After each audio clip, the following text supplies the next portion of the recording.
Di episode kemarin kita sudah tahu kalau Dal berhasil menggabungkan dua tipe sihir, sihir air dan kegelapan.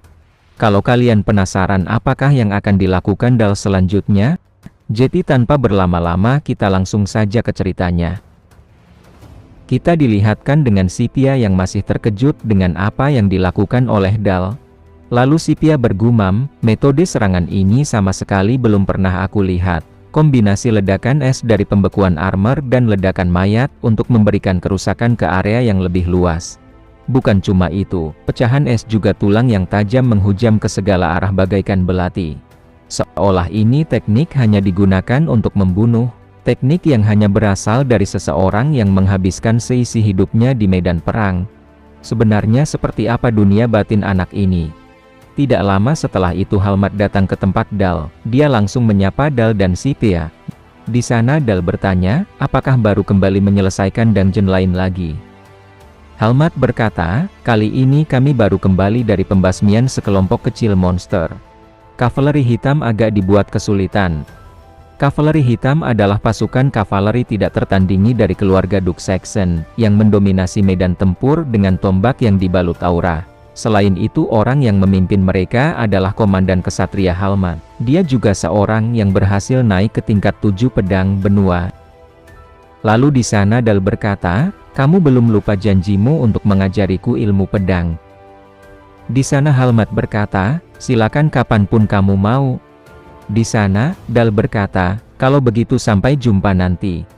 Halmat berkata, di sini sangat dingin, jadi tolong jangan berlama-lama di luar.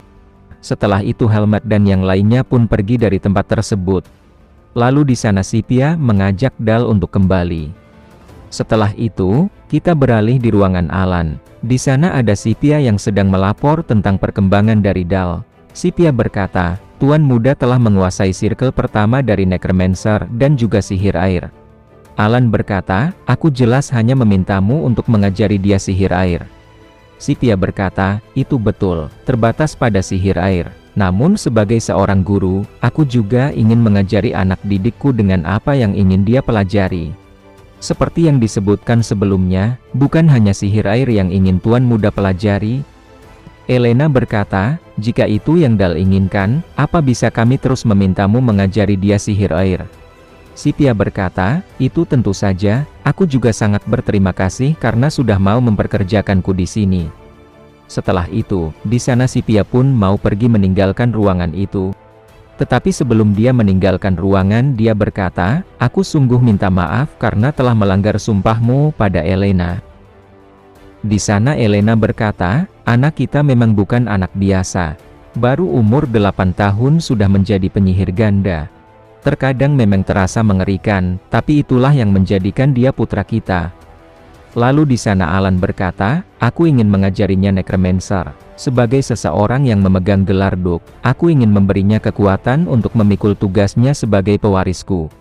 Sebagai penyihir, aku ingin menerima murid yang berbakat. Sebagai seorang ayah, aku memiliki hasrat untuk mewariskan apa yang aku miliki pada putraku. Maafkan aku. Elena berkata, persepsi tentang Necromancer masih kurang baik. Semua orang membahasnya sebagai sihir kematian. Itu juga sebabnya aku berusaha menghentikanmu. Tapi tolong kamu besarkan dia menjadi Necromancer kuat yang mampu menghancurkan orang-orang seperti itu dengan mudah. Alam berkata, akan aku pertaruhkan segala yang aku miliki agar putra kita menjadi yang terbaik. Setelah itu, kita beralih di tempat yang lain. Di sana ada Alan yang sedang melatih Dal. Alan berkata, aku sangat kecewa, selama ini kamu sudah menghidupkan kembali berbagai hal tanpa tahu kalau kamu bergerak. Di sana Dal bergumam, memangnya aku harus apa, itu yang diajarkan guru padaku. Ternyata, ruangan itu adalah ruang kerja milik Alan, yang berlokasi di ruang bawah tanah istana. Di sana Alan berkata, selama kamu belajar dariku, jangan kira kamu boleh menggunakan Necromancer tidak sempurna seperti ini. Kita akan mulai dari menghafal tiap struktur otot dan tulang yang dimiliki setiap makhluk hidup. Lalu di sana Dal belajar dengan keras. Di sana Dal bergumam, buku-buku yang ayah berikan padaku adalah buku khusus yang bahkan hanya dokter saja yang baca, di saat di dunia lamaku. Setelah menghabiskan berhari-hari menghafal setiap kata yang ada, aku akhirnya bisa belajar sihir secara langsung. Lalu di sana Alan berkata, pelajaran sebenarnya akan kita mulai sekarang. Setelah itu, di sana Alan menggunakan mayat goblin untuk praktek sihir necromancer. Di sana Alan berkata, kamu tampaknya bingung. Necromancer tanpa kemampuan hanya bisa menggerakkan mayat seorang ahli pedang di level zombie. Tapi sebaliknya, seorang necromancer ahli dapat menciptakan kesatria kematian dari mayat prajurit biasa. Di sini kita sudah mempunyai satu mayat prajurit. Sekarang bagaimana caramu menggerakkannya? Setelah itu, di sana Dal mencoba menggunakan sihir necromancer-nya untuk menghidupkan goblin yang ada di sana. Di sana Dal bergumam, ini tidak seperti kelinci yang punya beberapa tulang relatif kecil. Goblin berkaki dua seperti ini adalah makhluk merepotkan dengan banyak titik yang perlu diikat oleh benang mana. Ini sudah seperti mengendalikan boneka yang rumit. Tapi apakah salah jika menggunakan kekuatan otot untuk meningkatkan pertahanannya? Sendi dan ototnya terlalu kaku untuk digerakkan, jadi sebenarnya aku harus apa? Lalu di sana Alan berkata, mempercepat kekakuan tubuh untuk menjadikannya lebih kokoh memang ide yang bagus, tapi terdapat efek samping di mana pergerakan tubuh mayat terbatas lebih dari yang diperlukan. Perhatikan baik-baik ini. Di sana Alan pun mengeluarkan sihirnya untuk memberikan contoh pada Dal. Lalu sihir milik Alan mulai memasuki tubuh goblin. Setelah itu, di sana Alan memindahkan tulang rusuk goblin itu ke tangannya, untuk dijadikan sebuah senjata. Lalu Alan berkata, secara alamiah tulang rusuk adalah organ yang ada untuk melindungi isi perut. Tapi bagi mereka yang telah mati mereka tidak memerlukan isi perut. Memahami struktur subjekmu dan mengubah wujudnya untuk tujuan yang ingin kamu capai, itulah fondasi dari sihir hitam. Di sana Dal berkata, tolong beritahu padaku filosofi yang dikejar menara sihir hitam. Di sana Alan berkata, kebenaran selalu ada dalam kematian.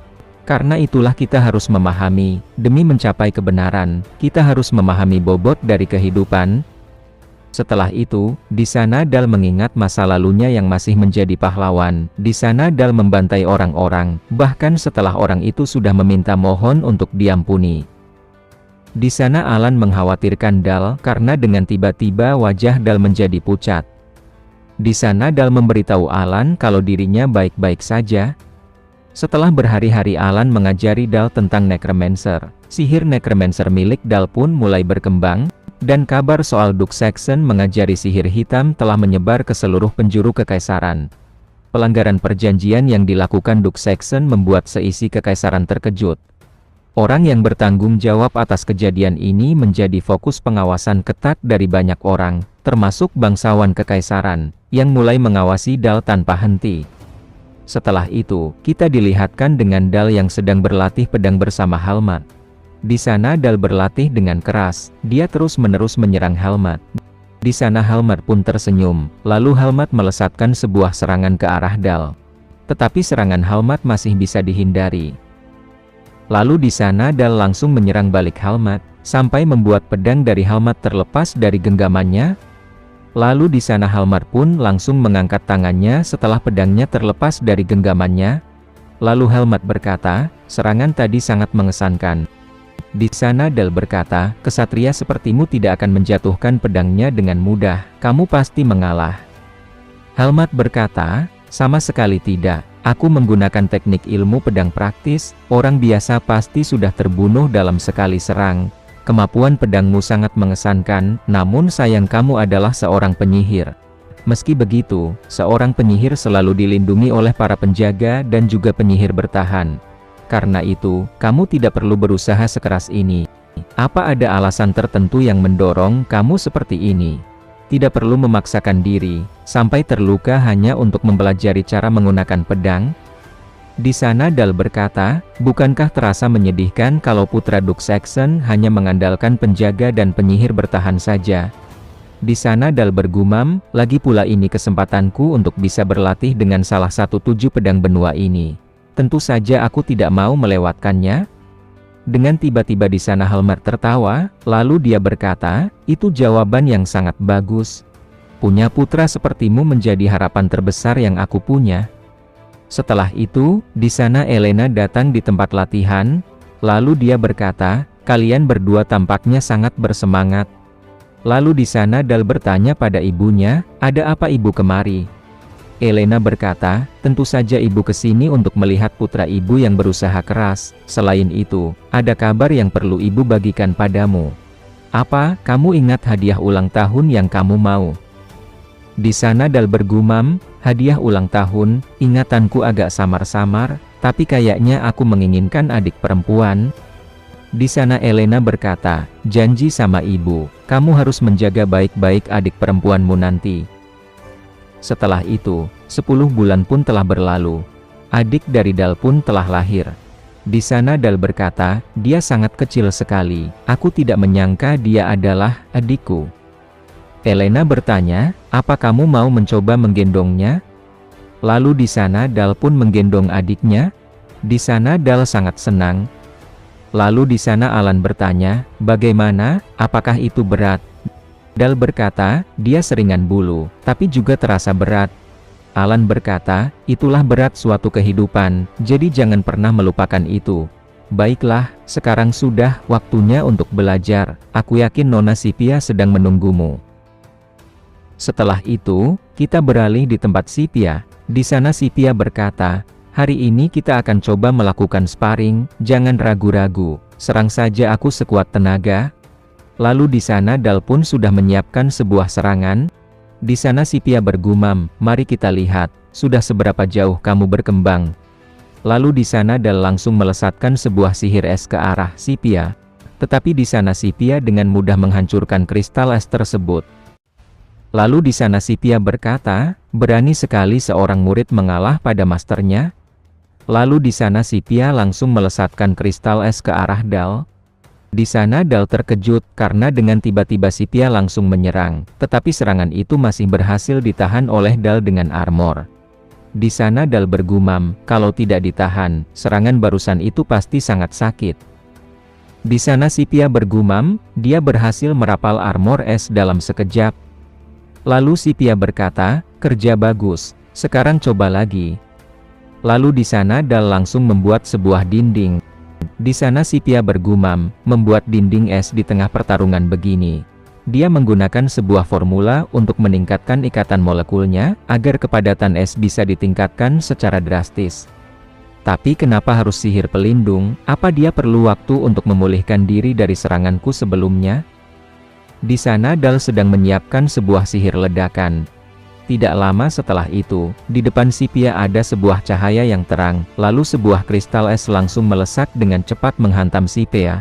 Kristal es itu sangat banyak dan cepat, sampai membuat Sipia tidak sempat untuk menghindari serangan tersebut. Apakah Dal telah mengalahkan Master Sipia di pertarungan sparring tersebut? Kalau kalian penasaran apakah yang telah terjadi pada Sipia, jadi jangan lewatkan di episode yang selanjutnya.